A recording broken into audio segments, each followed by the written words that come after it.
Salut tout le monde. Alors, on s'est déjà tous posé la question en regardant un épisode de Miraculous. Attends, mais ça n'a aucun sens, on a loupé un truc ou quoi? Eh ben, c'est tout à fait normal. Aujourd'hui, on va démêler tout ça et trouver l'ordre de visionnage parfait pour profiter à fond de la série. Oui, c'est la grande question. Est-ce qu'on est en train de regarder Miraculous dans le désordre? La réponse, malheureusement, c'est très probablement. Et ça peut complètement gâcher l'histoire. Allez, c'est parti, on met les choses au clair. Ok, avant de donner la solution, il faut qu'on comprenne bien le problème. Le truc avec Miraculous, c'est qu'il n'y a pas une seule ordre de visionnage officiel, mais plusieurs. Et le pire dans tout ça, c'est qu'aucun n'est vraiment le bon. Qu'on suive l'ordre de production, celui de la télé, ou même celui de Netflix ou Disney+, on finit toujours par tomber sur des trucs bizarres. Des personnages qui changent de look sortis de nulle part, des révélations qui tombent comme un cheveu sur la soupe. Bref, c'est un vrai casse-tête, et ça peut vraiment nous sortir de l'histoire. Bon. La toute première chose à faire, pour y voir plus clair, c'est de s'occuper des épisodes spéciaux. Ils ont une place bien précise dans la chronologie, et c'est super important de les regarder au bon moment. Alors, attention, on prend des notes. On commence la saison 5. On regarde jusqu'à l'épisode 3, Destruction. Là, on fait une pause, et on regarde le spécial Paris. C'est bon? Ensuite, on peut finir tranquillement la saison 5. Juste après, c'est le moment de regarder le spécial Londres. Il est hyper important, parce qu'il introduit la saison 6.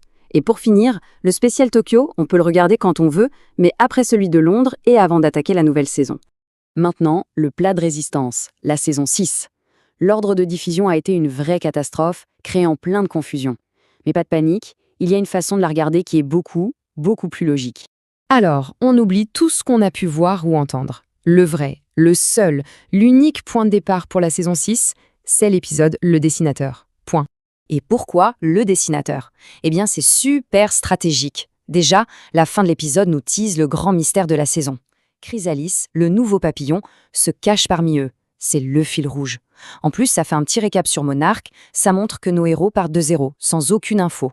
Et puis, ça réaffirme leur rôle de protecteur de Paris, tout en nous donnant de jolies petites scènes Adrianettes qui font toujours plaisir. Ok, une fois qu'on a vu le dessinateur, on enchaîne direct avec le combo parfait. Climatica, puis Sublimation. Ces deux-là, ils sont faits pour être vus l'un après l'autre, c'est comme un seul grand épisode.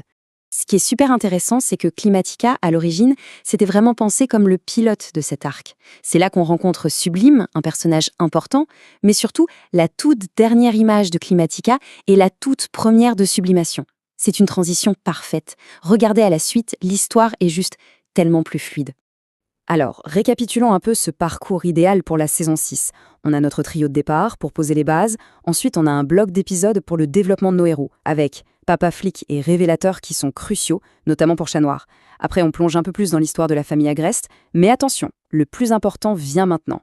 L'arc Chrysalis. Il faut absolument, et j'insiste, regarder Yagigozen et le Château Sombre avant Vampagami. C'est la clé pour que tout ait un sens. Et c'est vraiment là que notre ordre change tout. Parce que dans l'ordre de production officiel, Vampagami arrive comme ça, sans prévenir, et on se demande « mais pourquoi Chrysalis suspect Marinette d'un coup? Ça n'a pas de sens ». Alors qu'en mettant Yagigozen et le Château Sombre juste avant, on voit la suspicion monter petit à petit, et là, Vampagami devient parfaitement logique. Tout s'emboîte.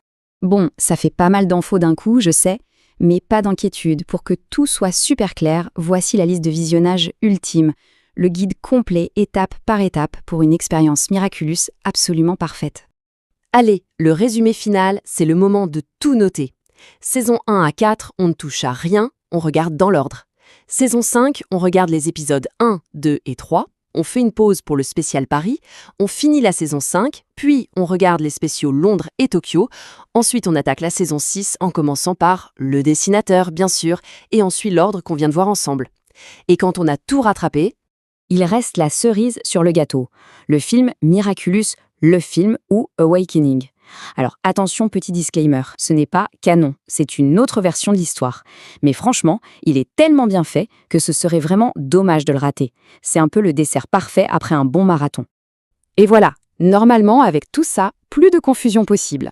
La question maintenant c'est, est-ce que cet ordre va vraiment changer la façon dont on perçoit l'histoire, les personnages, toute la série ? Eh bien, il n'y a qu'une seule façon de le découvrir.